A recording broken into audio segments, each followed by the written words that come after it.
शिवलिंग शिव है, ये जलाधारी माँ पार्वती जी का हस्त कमल है। ये सामने से जो जल बहता है, राइट में गणेश है, लेफ्ट में कार्तिकेय हैं, बीच में अशोक सुंदरी है। शिव जी के ऊपर जो बूंद बूंद पानी टपक रहा है वो शिव जी की 5 लड़कियां जया, विषहरा, शामली बारी, दौतली, देव है। ये सारा पूरा की पूरा स्थान शिव जी के सामने से जहां से जल बहकर जमीन पर आकर नीचे जाता है, वहां पर 33 कोटि देवता विराजमान हैं। शिव जी की पिंडी पे से जल गिरकर जब नीचे की ओर आता है और जो मोटे भाग से जल नीचे आता है, वहां पर सारी 64 योगिनियां हैं, सारी देवियां विराजमान हैं। अब जो समझ गया वो शिव मंदिर में जाकर ना गणेश जी को ढूंढता है, ना कार्तिकेय को ढूंढता है, ना पार्वती को ढूंढता है। ढूंढेगा क्या? जम के बोलो जरा। नहीं, ना वो कार्तिकेय को ढूंढ रहा है, ना वो श्री गणेश जी को ढूंढ रहा है, ना वो पार्वती को ढूंढ रहा है। अब जिसके दिल में ही शिव नहीं बसा है, जो भगवान शंकर को जान ही नहीं पाया, वो मंदिर में जाकर क्या करता है? एक लोटा पानी लेगा, शंकर जी पे भी चढ़ा देगा, उसी पानी में से गणेश जी को भी चढ़ा देगा, उसी पानी में से पार्वती जी को भी चढ़ा देगा, उसी पानी में से कार्तिकेय जी को भी चढ़ा देगा। अरे भैया, अगर शिव महापुराण की कथा सुनी है तो शंकर की कथा में आता है, जहां शिवलिंग है, जहां शंकर विराजमान है, वहां जल पूर्ण समर्पित कर दो, सारे देवताओं में अपने आप पहुंच जाता है। उसको देना नहीं पड़ता, उसको पहुंचाना नहीं पड़ता। और ये गलती बहुत सारे लोग करते हैं। आप लोगों से निवेदन है, शिव जी के मंदिर में अगर जल चढ़ाने जाना है आपको, तो पार्वती मैया को अलग से जल नहीं चढ़ाना, कार्तिकेय जी को अलग से जल नहीं चढ़ाना, गणेश जी को अलग से जल नहीं चढ़ाना।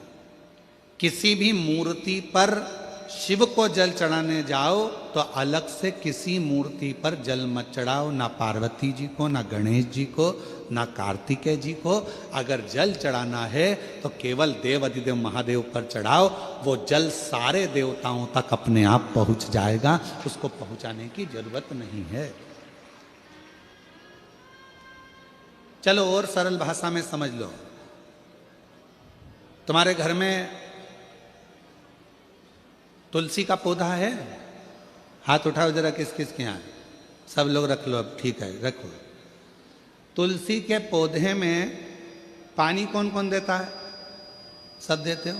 ठीक है। पत्ते पे देते हो क्या? नहीं। डाली पर देते हो क्या? नहीं। मंजरी पर देते हो क्या?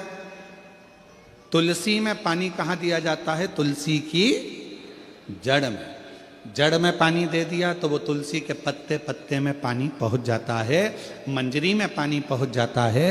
वृक्ष की जड़ में पानी दे दिया तो वो पानी सब दूर फल में, फूल में, डाली में, पत्ती में, सब जगह पर वो पानी पहुंच जाता है। उसी तरह जैसे जल जड़ में दिया जाता है, पानी जड़ में दिया जाता है, तो वो सब जगह पहुंच जाता है। उसी तरह शिव मंदिर में केवल शंकर भगवान पर जल चढ़ाया जाता है तो वो सब देवताओं तक पहुंच जाता है,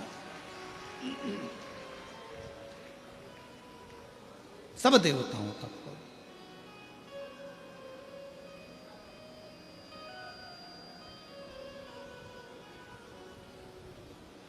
और शंभु शरणे पड़ी, मांगू घड़ी रे घड़ी, दुख काटो दया करी न दर्शन आपो।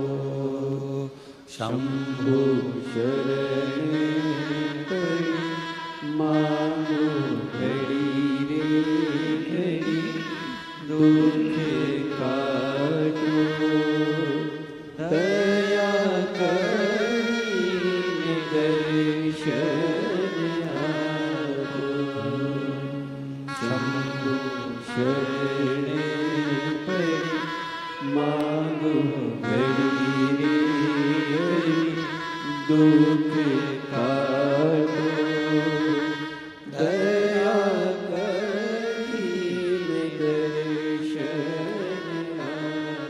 अलग से जल देने की जरूरत नहीं है, पत्ते पर अलग से पानी डालने की जरूरत नहीं है,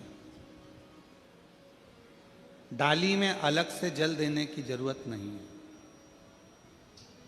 केवल जड़ में पानी दीजिए, फूल में, पत्ती में, फल में, सब जगह पर वो पानी पहुंच जाता है।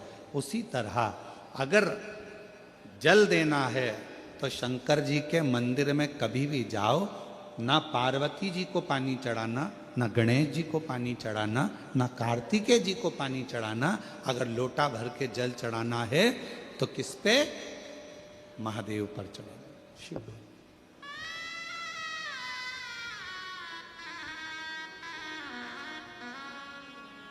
गलती तो नहीं करोगे? बोलो तो जम के। कहाँ जल चढ़ाओगे? शिव जी।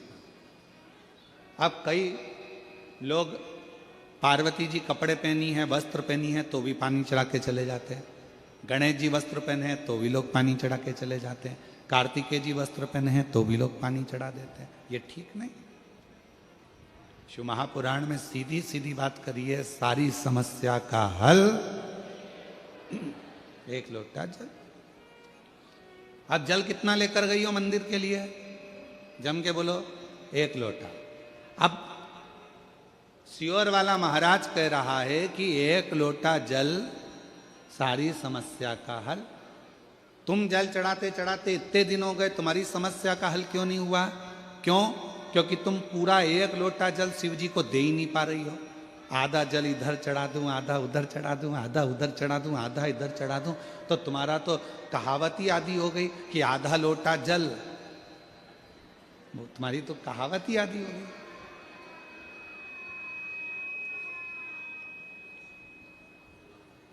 पूरा एक लोटा चढ़ा? अरे बोलो तो जम के। नहीं चढ़ा, नहीं चढ़ा।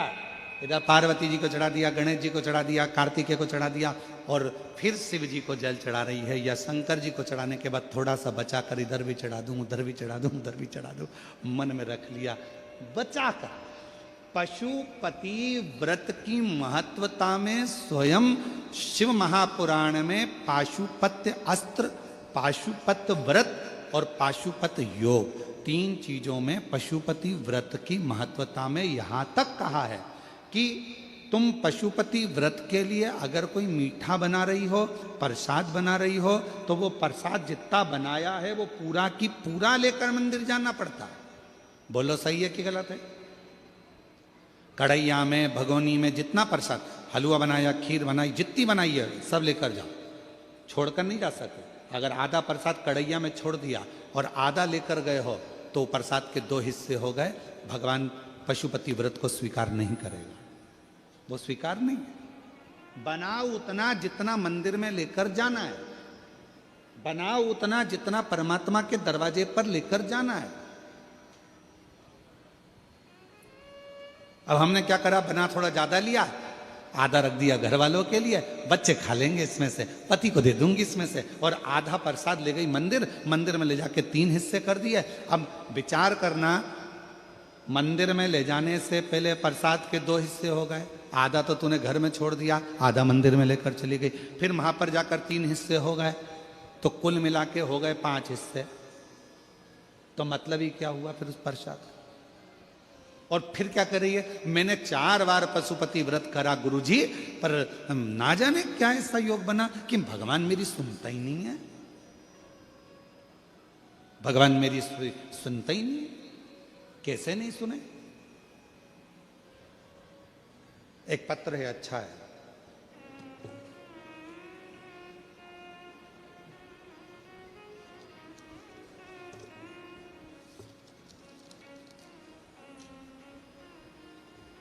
समृद्धि यादव, उम्र है 4 साल। बच्ची का पहले फोटो देखेंगे, पहले नंबर का फोटो उस बच्ची का देखेंगे। बच्ची अपने घर में खेल रही थी, बैठी थी, और बैठे बैठे बच्ची गिर गई। डॉक्टर के पास लेकर गए तो डॉक्टर ने देखा कि ना तो इसका हाथ काम कर रहा है, ना पांव काम कर रहा है, ना बुद्धि काम कर रही है।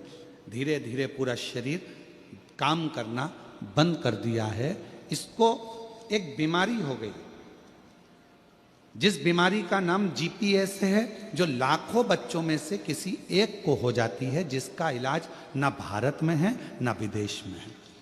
बच्ची का पहला फोटो, बच्ची ना हाथ हिला सकती थी, ना पांव हिला सकती थी, ना शरीर हिला सकती थी, पूरी तरह शिथिल होकर पलंग पर पड़ चुकी थी, पूरी तरह से। अब पांव काम नहीं कर रहे थे, हाथ काम नहीं कर रहे थे, तो दूसरा फोटो आप देख रहे हैं जिससे व्हील चेयर से उसको ले जाया लाया जाता था, जिससे उसको व्हील चेयर पे उसको सुला देते, बिठा देते थे और व्हील चेयर से उसको लाना ले जाना करते थे। अब पत्र कहीं बैठी हो, गायत्री यादव पति संतोष यादव देवरी खुर्द बिलासपुर छत्तीसगढ़ के निवासी हैं, बिलासपुर से आए हैं।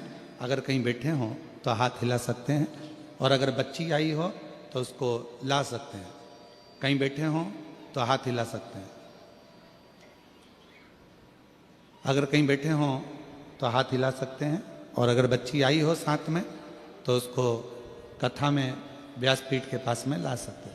मैं गायत्री यादव पति संतोष यादव देवरी खुर्द बिलासपुर छत्तीसगढ़ के निवासी हूँ। मेरी बेटी समृद्धि जो कि 4 साल की है, 1 सितंबर 2024 को दिन शनिवार था, वो बैठे बैठे ही अचानक गिर गई। उस समय से ही पूरे शरीर का काम करना बंद कर दिया। मैं अपनी बच्ची को तुरंत डॉक्टर के पास लेकर गई। डॉक्टर ने बताया कि बच्ची को बहुत बड़ी बीमारी हो गई है, जो लाखों में किसी एक को ही होता है। डॉक्टर ने कहा कि बच्ची को तुरंत एडमिट करना पड़ेगा। मैंने तुरंत एडमिट कर दिया और उसे ऑक्सीजन लगाया। दूसरे दिन IVIG इंजेक्शन लगा और तीसरे दिन वेंटिलेटर में चली गई। जब उसको वेंटिलेटर में पटक दिया, 20,000 की 2 इंजेक्शन लगने के बाद भी असर नहीं हुआ। 1 सितंबर से 15 सितंबर तक हम बिलासपुर के हॉस्पिटल में ही, फिर डॉक्टरों ने जवाब दे दिया कि अब हम कुछ नहीं कर सकते, बच्ची खुद से ही सांस नहीं ले पा रही है, हम 15 दिन से ज़्यादा वेंटिलेटर में नहीं रख सकते, आप इसे रायपुर एम्स हॉस्पिटल में ले जाइए। वहाँ लेकर गए, गले में टीटी किया जाएगा और गले में ऑपरेशन की वेंटिलेटर में रखा जाएगा। तब हम उसको रायपुर के हॉस्पिटल एम्स में ले गए। गुरुदेव, डॉक्टरों ने कहा ये ठीक होना मुश्किल है, ऐसी बीमारी है जिसका नाम जीपीएस है, जिसमें पूरा शरीर नसें काम करना बंद कर देती हैं। इस बीमारी को जीपीएस कहते हैं, जिसमें शरीर और नसें काम करना बंद कर देती है। ये इसका हल ना देश में है ना विदेश में है। ये बीमारी बड़ी भारी है, समझ नहीं आया करें क्या। डॉक्टरों ने कहा कि अब हम कुछ नहीं कर सकते हैं, अब आपकी मेहनत और भगवान का आशीर्वाद ही जो बच्ची को बचा सकता है। इतना सुन में मेरे भाई की आंखों में आंसू आ गए। फिर भी हम हार नहीं माने। भोले बाबा पर से कहा कि मेरी बेटी रोज 1 लोटा जल चढ़ाती है, कुछ कृपा करो, शिव कृपा करें। तब बाबा की ऐसी कृपा हुई, एक दीदी सीहोर चली गई।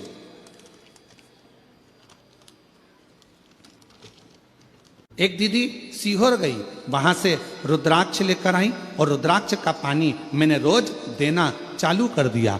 कथा का मालूम पड़ा, पंडाल में बैठकर कथा सुनी, वहां की मिट्टी लाकर बेटी के शरीर पर लगाई। मेरी बेटी एम्स में भी रही, डॉक्टर इलाज करते रहे पर आराम नहीं मिला। फिर जब रुद्राक्ष का जल डॉक्टर ने कहा कि अंदर कुछ नहीं ले जा सकते, तो भी हम रुद्राक्ष के जल को रुमाल में गीला कर कर बेटी के शरीर पर लगा देते, उसके होठों पर लगा देते। आज बाबा की ऐसी कृपा हो गई गुरुदेव, डॉक्टर भी आश्चर्य में है कि इस बीमारी में कोई भी ठीक नहीं होता, तुम्हारी बेटी वापिस कैसे चलने लगी। आज वापिस डॉक्टर भी इस बात को सोच रहे हैं। मैं बाबा को नमन करने के लिए आई हूँ कि मेरी बेटी वापिस पूरी स्वस्थ हो गई, चलने लगी और बाबा उसका शरीर काम करने लगा। उसका अगला फोटो जिसमें वो पूर्ण तरह से स्वस्थ हो गई, उसका 3 नंबर का फोटो यहाँ लगाया गया। और अगर बेटी आई हो तो व्यासपीठ पर आ सकती है। ये 3 फोटो जो पूर्ण तरह से स्वस्थ होने के बाद उसका ठीक होने के बाद कल। और महादेव नमन चरणों, एक भजन की लाइन अच्छी लिखी है, साथ में पढ़िएगा और गुनगुनाइएगा। आप लोग बोलिएगा पत्र एलईडी पर पढ़कर। भोलेनाथ दया करना, मैं तेरे भरोसे हूँ। मेरे बाबा दया करना, मैं तेरे भरोसे हूँ। ना घर के भरोसे हूँ, ना परिवार के भरोसे हूँ। मेरे बाबा दया करना, मैं तेरे भरोसे हूँ। भोले बाबा दया करना, मैं तेरे भरोसे हूँ। उस शिव के आश्रित हो जाओ। क्यों भटकना? कई लोग कह देते हैं हमने पशुपति व्रत करा, भगवान हमारी नहीं सुन रहा, हम रोज 1 लोटा जल चढ़ाने जाते हैं, भगवान हमारी नहीं सुन। क्यों नहीं सुन रहा? उसका कारण है तुम्हारा 1 लोटा पूरा नहीं चढ़ रहा है, तुम आधा अधूरा चढ़ा कर आ रही हो। मतलब तुम अभी भी नहीं जानी हो कि शंकर के अंदर ही पार्वती है, शिव के भीतर ही गणेश है, शिव के भीतर ही कार्तिकेय हैं, शिव के भीतर ही 33 कोटि देवता हैं, शिव के भीतर ही नारायण है, शिव के भीतर ही राम है, शिव के भीतर ही कृष्ण है, शिव के भीतर ही शक्ति है, शिव के भीतर ही सारे देवता विराजमान हैं। शंकर को जिसने भज लिया, सारे देव अपने आप भजे जाते हैं। शिव को जिसने जान लिया, वो सबको जान जाता है। शिव को क्यों भटकना?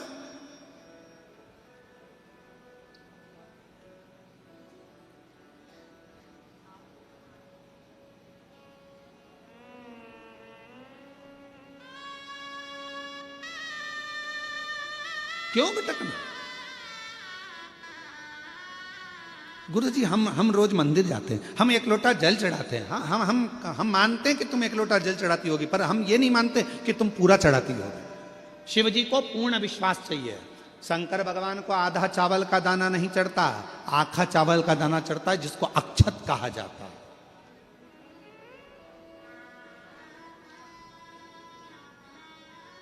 चावल को चावल कहा जाता है, पकने के बाद भात कहा जाता है।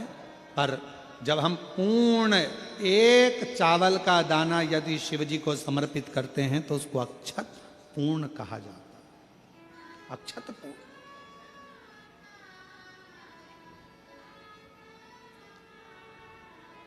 और यह बात पूरे जनमानस तक पहुंचाना आपकी जवाबदारी है।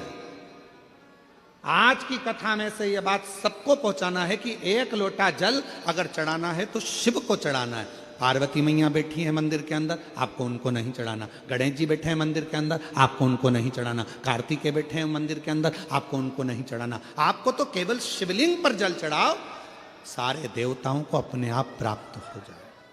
अब हम क्या कर रहे हैं? इधर भी चढ़ाने जा रहे हैं, उधर भी चढ़ाने जा रहे हैं, उधर भी चढ़ाने जा रहे हैं। वही 1 लोटा जल है, यहां से चालू हुए सारे मोहल्ले में चढ़ा दिया, फिर शिव जी के पास चढ़ा दिया। स्वीकृत नहीं।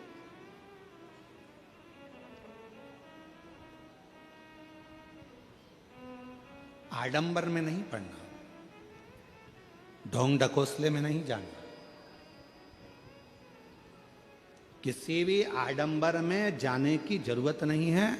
1 लोटा जल, जम के बोलो सारी समस्या का। अब तुम जो आधा अधूरा चढ़ा रही उसका क्या करें? उसका करें क्या? तुम बताओ उसका हिसाब क्या, कैसे लगाया जाए? और ईमानदारी से बोलना, दिल पे हाथ रख के गलती तो करी है। पता आज तुम चुपचाप बैठे हो, चुप चुप बैठे हो, जरूर कोई बात है। चुप बैठे हो मतलब जरूर, हाँ महाराज जी गलती करी, हम गए मंदिर में, हमने यहाँ भी चढ़ाया, वहाँ भी चढ़ाया, वहाँ भी चढ़ाया, शिव जी को चढ़ाया, लोटा एक ही था, पानी भी एक ही लोटा था, पर उसमें से हम सब दूर चढ़ा दिए, गलती। और हम कह रहे हैं बाबा सुन नहीं रहा, बाबा सुन नहीं रहा। अरे ध्यान रखो, पति पत्नी से फोन पर जब बात करता है और पत्नी अगर कहीं पर भी अपनी मन को लगा कर रखती है, या पति अपने मन को यहां वहां दुकान पर लगा कर रखता है, तो पत्नी बात करते करते भी फोन पर कह देती तुम्हारा दिमाग ठिकाने है? बोलो बोलो, सही है कि गलत है? पत्नी फोन पे बात कर रही है मायके से और पति बात कर रहा है, और वो दुकान पर तुम बैठे थे और तुम्हारा ध्यान ग्राहक में भी है, काम में भी है, इसमें भी है, उसमें भी है, लैपटॉप पर लगा है, पत्नी फोन पे बात कर रही, तो आखिरी में पत्नी कह देती है मैं रात को बात कर लूंगी, तुम्हें जो काम करना है कर लो, मैं जानती हूँ तुम्हारे पास बात करने की फुर्सत नहीं है मेरे लिए, मैं जानती हूँ तुम्हारा दिल नहीं है मेरे से बात करने का, तुम्हारा मन नहीं है मेरे बात करने का। बोलो ईमानदारी से, लड़ाई होती कि नहीं होती? झगड़ा होता है कि नहीं होता? इसी बात पे झगड़ा होता है कि कम से कम मेरे से 10 मिनट बात कर रहे हो, दिन भर बात नहीं कर रहे हो, 15 मिनट भी बात नहीं कर रहे हो, कम से कम 5 मिनट बात कर रहे हो, तो कम से कम मेरे होकर तो बात करो। मेरे से बात करना है तो जितनी देर मुझसे बात कर रहे हो मेरे तो हो जाओ। उसी तरह अगर तुम एक लोटा जल लेकर जा रहे हो तो सबके क्यों हो रहे हो? एक के तो हो जाओ, और एक के हो गए तो सबके हो गए।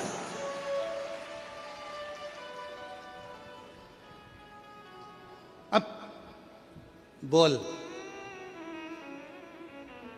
लगी लैपटॉप पे, बोल हाँ ठीक है, आओ आओ, ठीक है ठीक है, मम्मी से पूछ लेना, आओ तू गई थी क्या, आओ आओ। इतने में पत्नी चिल्ला के दौड़ेगी, तुम्हारा दिमाग कहाँ है? लगे होगे काम में, ग्राहक आ गया होगा, लैपटॉप पे लगे होगे। बात करते से ही समझ में आ जाता है कि पति ठीक बात नहीं कर रहा, बात करते से ही समझ में आ जाता है कि पत्नी ठीक तरह से बात नहीं कर रही, बात करते से ही समझ में आ जाता है कि जिससे तुम बात कर रहे हो उस बात का जवाब उत्तम नहीं दे रहा, मतलब कहीं पे निगाह है, कहीं पे निशान, दिमाग ठिकाने नहीं, बात से समझ में आ जाता। अब मेरे भोले बाबा को क्या चाहिए तुमसे? मेरे शंकर भगवान ने तुमसे करोड़ों का धन तो नहीं मांगा।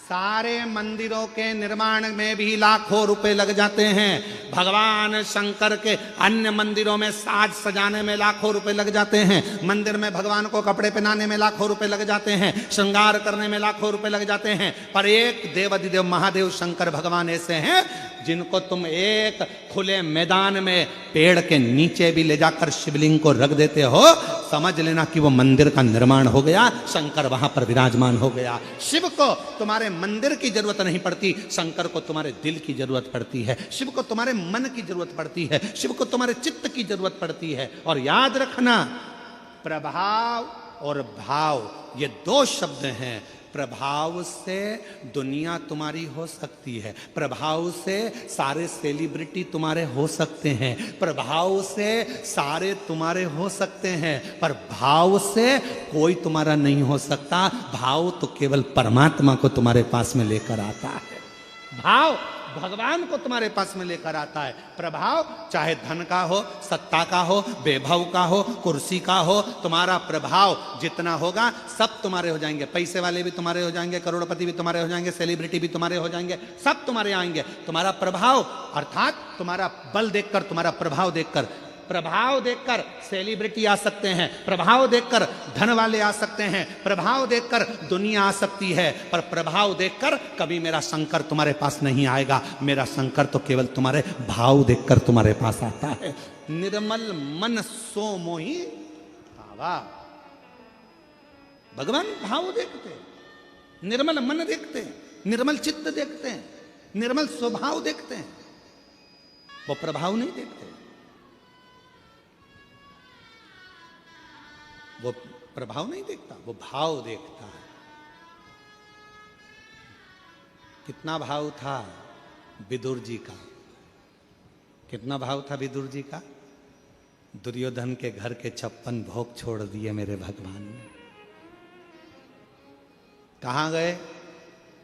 जम के बोलो, विदुर जी के घर। विदुर नहीं थे घर विदुरायन, दरवाजा बजाया, जैसे ही दरवाजा खुला, विदुरायन ने जो भगवान को देखा सुध भूल गई। पति रोज कहते थे कि भगवान द्वारकानाथ आएंगे, आज अचानक आ गए। अचानक खोल दिया दरवाजा, अंदर प्रवेश। विदुरायन भगवान से बोलती है, मैं तुम्हारे बैठने के लिए पलंग बिछाती हूं। पलंग बिछाया, नया बनवाया था विदुर जी ने भगवान को बिठाने के लिए कि भगवान एक ना एक दिन आएंगे, पर विदुरायन को नहीं समझ में आया कि ये पलंग कौन सा बिछा रही हूं। नया पलंग पास में खड़ा रह गया और जिस पलंग की रस्सी को, निवाड़ को चूहे ने 14 जगह से काट दिया था, जिसकी रस्सी पूरी कटी हुई थी खटिया की, पलंग की, वो पलंग विदुरानी ने बिछा दिया। भगवान से कहती है, भगवान बैठो। भगवान कहने लगे, इस पे बैठो? हाँ, तुम्हारे लिए नया बनवाया है। भगवान द्वारकानाथ ने सोचा, नया ऐसा है तो पुराना कैसा होगा? अगर नया ऐसा है तो पुराना कैसा होगा? बैठो प्रभु बैठो। भगवान, 4 पाटी थी, बीच में रस्सी थी, आसपास लकड़ी थी, उस लकड़ी पर भगवान बैठ गए। विदुरानी बोली, ऐसे नहीं बैठो, अच्छे से बैठो जरा। भगवान जैसे ही अंदर खस के, नीचे की पूरी रस्सी टूट गई, भगवान अंदर फंस गए। पांव उधर, भगवान इधर, बीच में फंसे पड़े हैं। विदुरानी ने पूछा, कैसा लग रहा है? भगवान बोले, ऐसा लग रहा है कि 100 किलो की कपास के गादी पर बैठा हूं। विदुरानी बोली, नया बनवाया है तुम्हारे लिए। भगवान को समझ में आ गया, मेरी भक्ति में खो गई है, इसको नहीं मालूम। अब विदुरानी बोली, मैं तुम्हारे लिए खाने का क्या लाऊं? भगवान मन में सोचे, बिठाया ऐसी जगह है तो खिलाएगी क्या? इसलिए भगवान ने कहा, मेरा तो पेट भरा है। विदुरानी बोली, कैसे पेट भरा है? हमारे यहाँ कभी कभी तो आते हो, खाके तो जाना पड़ेगा। विदुरानी गई अंदर, केले उठा लाई 2 दर्जन, बैठ गई भगवान के चरणों में। भगवान कहने लगा, लाओ केला हमको दो, हम खा लेंगे। विदुरानी बोली, काय को दे दो? मैं दूंगी छील के। भगवान को क्या मालूम था कि छील के ही देगी। केला छीलती जाए, गिरी फेंकती जाए, छिलका भगवान को देती जाए। भगवान बोले, ये क्या है? विदुरानी बोली, केला। तो भगवान बोले, वो नीचे पड़ा वो क्या है? तो क्या छिलका। भगवान बोले, तुम्हारे यहाँ उल्टा खाते हैं क्या? विदुरानी बोली, तुम्हारे यहाँ कैसे खाते हैं? और दूसरी डिजाइन से खाते हैं, जल्दी लिखाओ। भगवान छिलका खाने लगे और केले का छिलका जब भगवान ने 2, 4, 5 केले के छिलके खा लिए, पेट भरा गया। विदुरानी बोली, नहीं नहीं और खाना पड़ेगा। भगवान बोले, सब मैं खा जाऊंगा तो तुम दोनों क्या खाओगे? इतने में विदुरानी बोली, जो नीचे पड़ा है वो हम दोनों खा लेंगे। जो नीचे पड़ा है वो हम खा।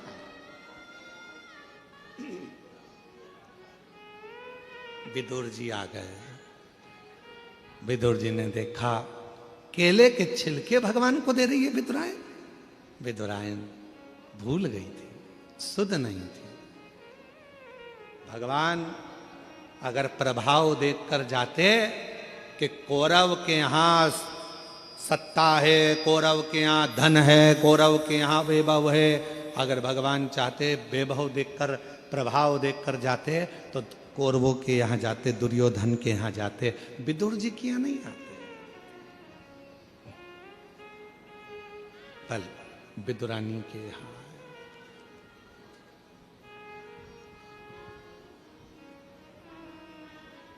आए, उसके यहाँ। और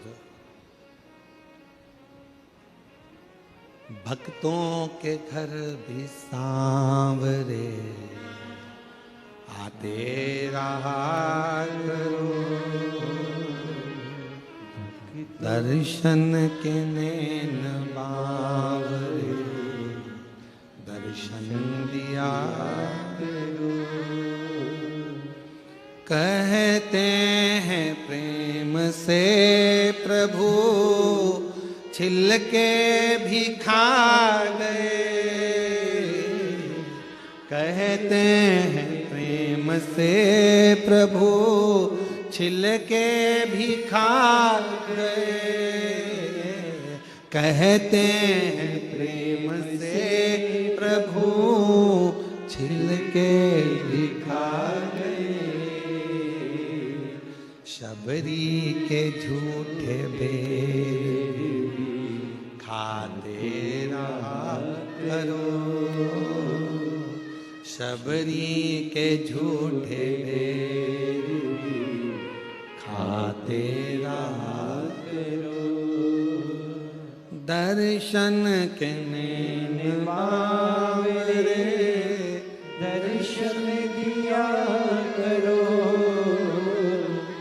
दर्शन के नैन बावरे, दर्शन दिया करो। भक्तों के घर बिसावरे आते रहा करो, दर्शन के नैन बावरे दर्शन दिया करो। प्रेम भाव, सच्ची भक्ति, श्रद्धा शिव स्वीकार करते हैं, प्रभाव नहीं।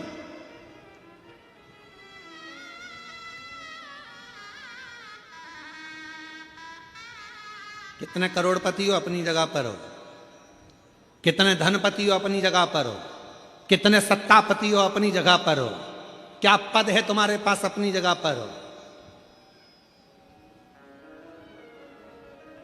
मेरी जीजी, मेरे जीजा, मेरी बेटियों बेटाओं, मेरे बुजुर्ग माँ बाप, याद रखना अपने आप को कभी किसी से हल्का मत समझना, कभी नहीं। और ना अपने आप को किसी की बराबरी करना कि मैं उसके जैसा हूं, मैं उसके जैसा हूं, मैं उसके जैसा हूं, उसके जैसा नहीं। अपने आप को वो बनाना कि दुनिया तुम्हारे जैसी हो, तुम दूसरे के जैसे नहीं। अपने आप को बनाओ। भगवान देवादिदेव महादेव ने जन्म दिया है आपको पृथ्वी पर, संसार सागर में, तो कमजोर बनाकर नहीं भेजा, कमजोर नहीं।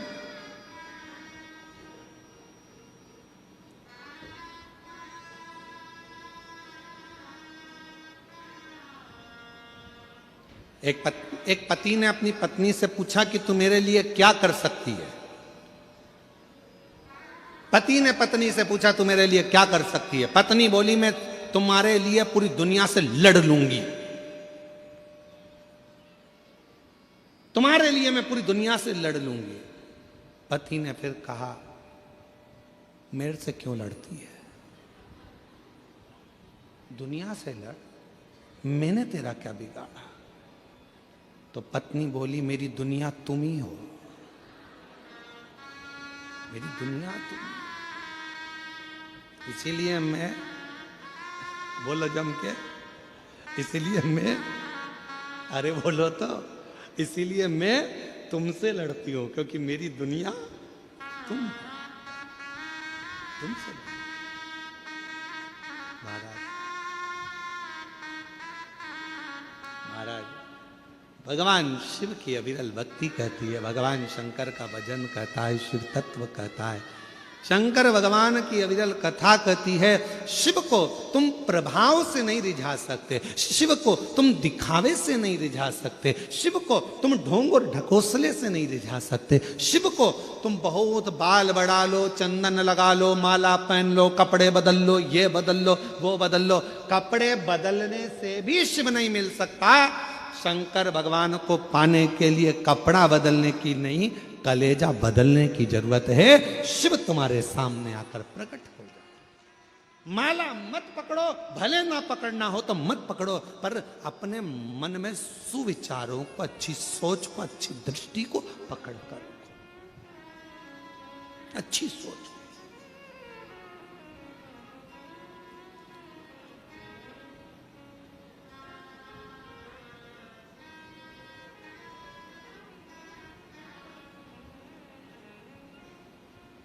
जरूरी नहीं कि माला पकड़ोगे तो ही परमात्मा मिलेगा। भगवान को पाने के लिए अच्छा मन रखिए, अच्छे विचार को पकड़िए, अच्छी सोच पकड़िए। एक कथा आती है भगवान शिव की। शिव जी का एक नाम यक्षेश्वर है। जम के बोलो क्या नाम है? यक्षेश्वर महादेव। कौन से महादेव? यक्षेश्वर महादेव। या से चालू हुआ है, वो यमुना जी का जो या है उससे चालू हुआ या। फिर से बोलिए कौन से महादेव हैं? यक्षेश्वर महादेव।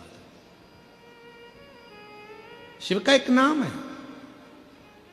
भगवान शंकर का एक स्वरूप है यक्षेश्वर महादेव। भगवान शंकर कब प्रकट हुए? यक्षेश्वर रूप में। किस समय प्रकट हुए भगवान यक्षेश्वर स्वरूप में? कब आए भगवान? शिव महापुराण की कथा कहती है, एक बार शिव महापुराण की बड़ी सुंदर प्रसंग में वर्णन मिलता है कि एक बार वायुदेव को थोड़ा सा अहम आ गया और महाराज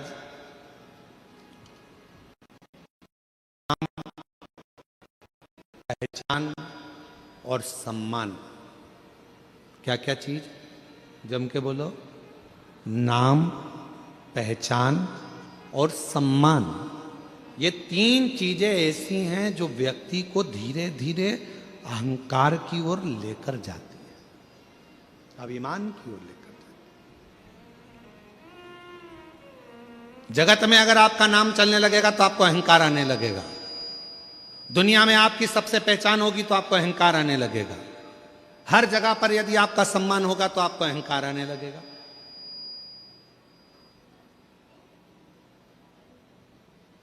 नाम भी अहंकार को खींचता है,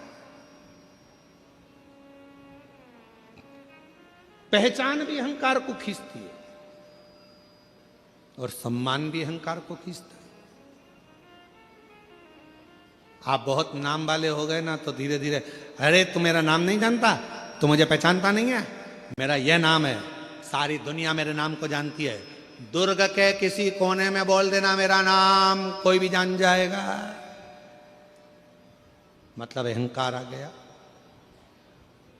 फिर किसी ने कहा तुम पहचानते नहीं हो, मैं उनकी बहन हूं। तुम पहचानते नहीं हो, मैं उनका रिश्तेदार हूं। पहचान आ गई, मतलब अहंकार भीतर समाहित होने लगा। फिर आया सम्मान।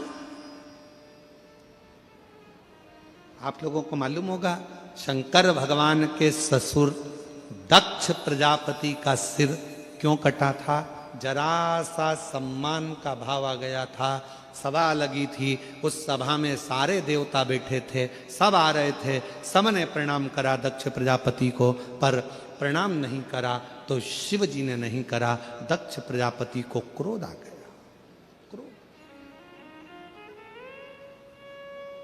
दक्ष प्रजापति को क्रोध आया और दक्ष प्रजापति ने क्रोध में आकर कहा, हे शिव, तुम मेरे दामाद होकर मेरे बेटी का विवाह तुम्हारे साथ हुआ है, तुम मेरे जमाई होते हो, तुम मेरे रिश्तेदार होते हो, और तुमने अपने ससुर का सम्मान नहीं करा, तुमने ससुर का सत्कार नहीं करा, तुमने अपने ससुर को प्रणाम नहीं करा। मैं तुझे श्राप देता हूं शंकर, शिव, तू शमशान में निवास करेगा। शंकर भगवान बड़े खुश हो गए, कोई बात नहीं, मैं शमशान में रहकर भी मस्त रहूंगा। मस्त। पार्वती जी को जरा बुरा लगा था कि हमारे पिताजी ने, सती को बुरा लगा था कि तुम्हारे पिताजी ने तुम्हें शमशान का निवास दे दिया। तो भगवान ने समझा दिया था कोई बात नहीं है। सती जी बोली थी शमशान में कौन आएगा अपन से मिलने, एक भी मिलने नहीं आएगा। शंकर भगवान बोले नहीं मिलने आएगा तो आखिरी में तो आएगा, और एक बार आ गया तो फिर जाएगा नहीं, वहीं रह जाएगा। और क्या चाहिए? कौन आएगा मिलने? अरे नहीं आएगा तो लोग बांध के लिए आएंगे, पर लाएंगे शमशान में।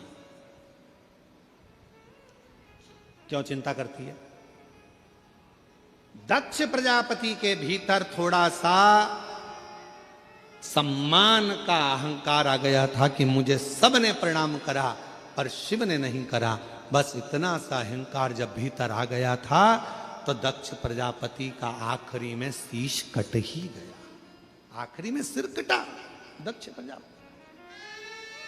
तो मेरी जीजियों, मेरे जीजाओं, मेरी बेटियों, मेरे बेटाओं, मेरे बुजुर्ग माता पिता और जितने नवयुवन बच्चे और जितने नवयुवक बेटा बेटी इस पवित्र कथा को श्रवण कर रहे हैं, चाहे इस नखपुरा के भूमि पर बैठे हों दुर्ग जिले में, चाहे वो अपने अपने गांव में शिव महापुराण की कथा को आस्था चैनल के माध्यम से, फेसबुक यूट्यूब के माध्यम से सुन रहे हो, याद रखना, एक नाम, दूसरी पहचान और तीसरा सम्मान, ये तीन धीरे धीरे अहंकार को अपने करीब में लेकर आने वाले एक क्रम है।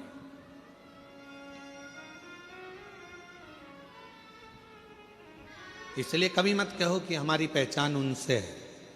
अगर कहना है तो एक ही बात कहना, हमारी पहचान उससे है जिससे किसी की नहीं। किससे? देव अधिदेव।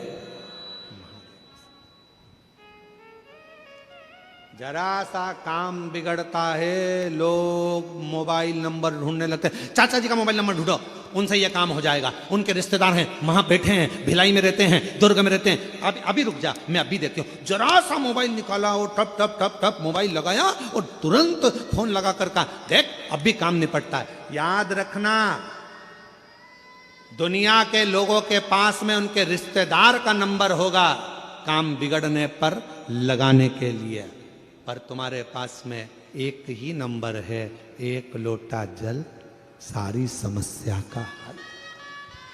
तुम्हारे पास एक नंबर है, श्री शिवाय नमस्तुभ्यम बोलो, लोटा भर के जल उठाओ, शिव जी को चढ़ाओ। किसी के हाथ पर जोड़ने की जरूरत नहीं पड़ेगी तुमको, किसी के आगे जाने की जरूरत नहीं पड़ेगी तुमको, किसी को बार बार कहने की जरूरत नहीं पड़ेगी, भैया जी मेरा काम कर दो, भाभी जी मेरा काम कर दो, भैया ये काम कर दो, भैया मेरा ये काम कर दो। कितना हाथ पैर जोड़ना पड़ता है, कितना। कुछ मत जोड़ो, शीश जिसने परमात्मा के आगे झुका दिया, समझ लेना कि उसकी जिंदगी अपने आप संवरती चली गई, अपने आप। और हम तो भरोसे चलते हैं, हम तो बाबा के भरोसे चलते हैं। ये दुनिया वाले जलते हैं, ये दुनिया वाले जलते हैं, हम तो बाबा के भरोसे चलते हैं। हम तो बाबा के भरोसे चलते हैं। लगाए। दुनिया किसी को बुलाए, आप अपने डमरू वाले को बुलाना। दुनिया किसी को पुकारे, आप अपने शिव को पुकारना, क्योंकि वही एक है जो सारे दुख का निवारण कर सकता है। एक बार हमने कथा में कहा था आप लोगों को, डॉक्टर शिव का एक रूप होता है। बोला था कि नहीं बोला था? जम के तो बोलो। बोला था, डॉक्टर शंकर भगवान का एक स्वरूप है। शरीर में कष्ट होता है, हम डॉक्टर के पास जाते हैं। क्यों जाते हैं? क्योंकि हम जानते हैं, उस पर विश्वास है कि हमारा शरीर ठीक कर देगा। विश्वास मतलब शिव,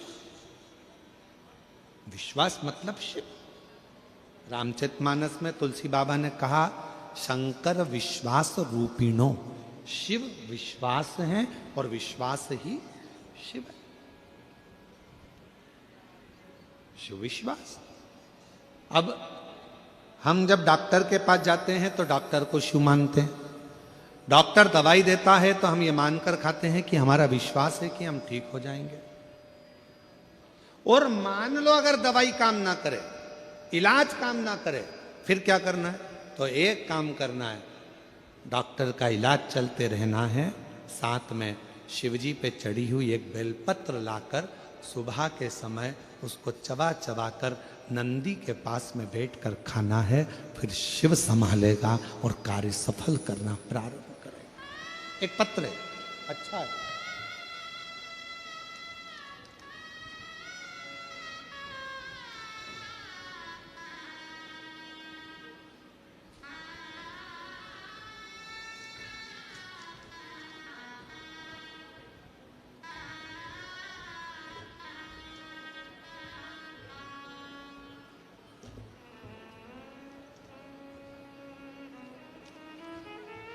मेरा नाम सरस्वती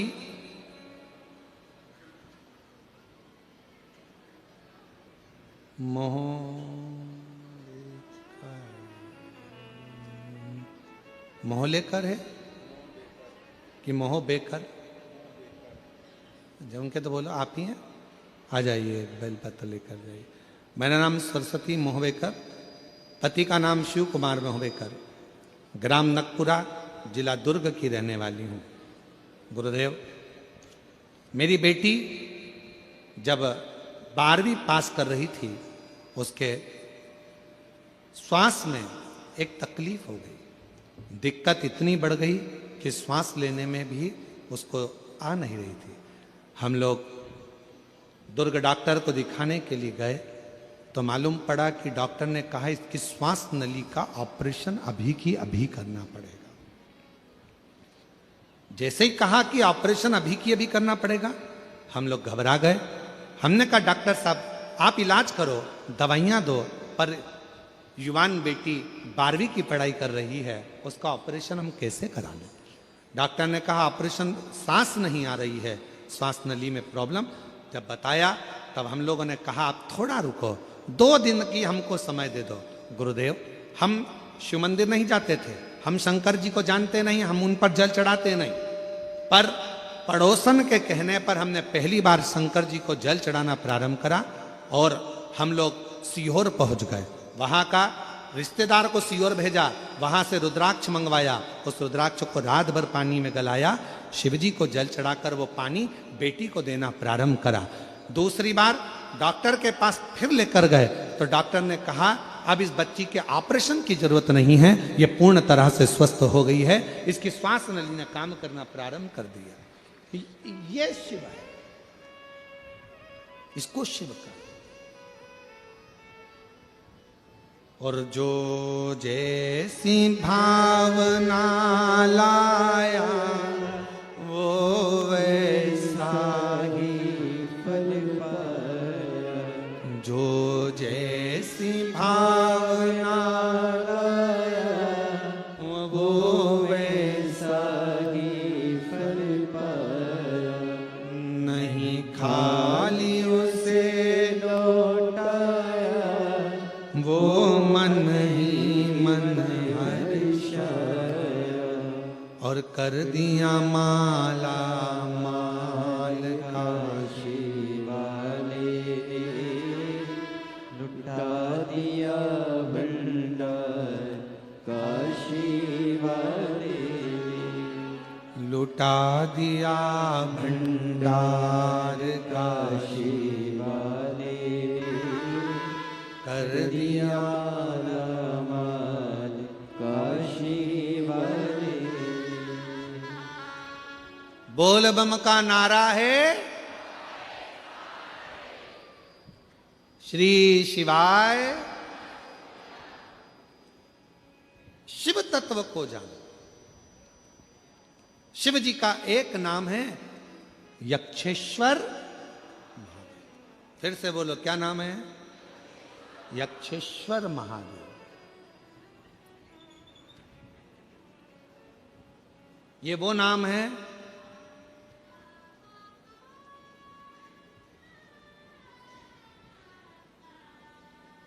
जिस व्यक्ति का सुबह उठते से ही सिर में, भुकुटी में, कान के पास से लेकर आधे माथे में जिसका दर्द बना रहता,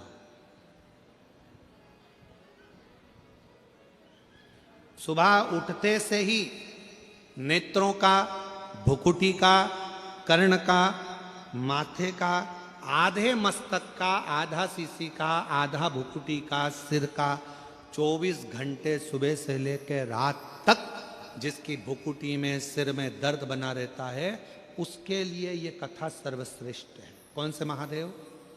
यक्षेश्वर। थोड़ा ध्यान से सुनिएगा इस कथा को, बड़ी सावधानी के।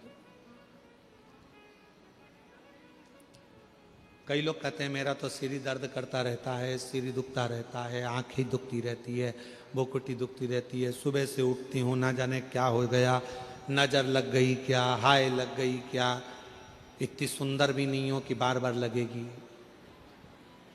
भाई क्या है? हाय लग गई क्या, नजर। फिर कई कई लोग कहते कि ऐसा लग रहा है किसी ने कुछ कर दिया, तुम ही मिले थे करने के लिए। पूरे दुर्ग और भिलाई में दूसरा नहीं मिला जिस पे कर।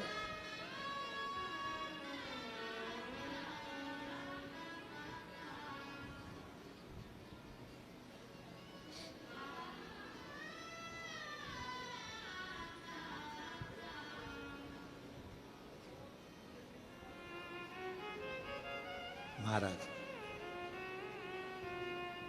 फिर से बोलो, कौन से महादेव? यक्षेश्वर महादेव। वायुदेव को आ गया अहंकार, अभिमान, और इतनी अभिमत्ता में वायुदेव आ गए कि वो भगवान इंद्र के पास पहुंचकर इंद्र से जाकर कहते हैं कि मेरी वायु के वेग में मैं कुछ भी कर सकता हूं, कुछ भी। शिव महापुराण की कथा कहती है, अगर भगवान आपको सत्ता दे, भगवान आपको पद दे, भगवान आपको प्रतिष्ठा दे, भगवान आपको कुर्सी दे, और भगवान यदि आपको बहुत अच्छे सिंहासन पर बिठाए, बहुत पद दिया, प्रतिष्ठा दी, इज्जत दी, कुर्सी दी, जिस कुर्सी पर तुम कभी नहीं बैठ सकते थे, तुम्हारे जैसे ना जाने कितने सारे इंजीनियर, तुम्हारे जैसे ना जाने कितने कितने डॉक्टर, तुम्हारे जैसे ना जाने कितने कितने ऑफिसर दिन रात पढ़ाई कर रहे हैं, दिन रात लगे हुए हैं, दिन रात मेहनत कर रहे हैं, और उनको वो कुर्सी नहीं मिली, उनको वो पद नहीं मिला जो तुम्हें प्राप्त हुआ है। तो समझ लेना कि तुम्हारे पूर्व में तुमने कोई अच्छा कर्म करा होगा, उसके अनुसार तुम्हें यह प्राप्त हुआ।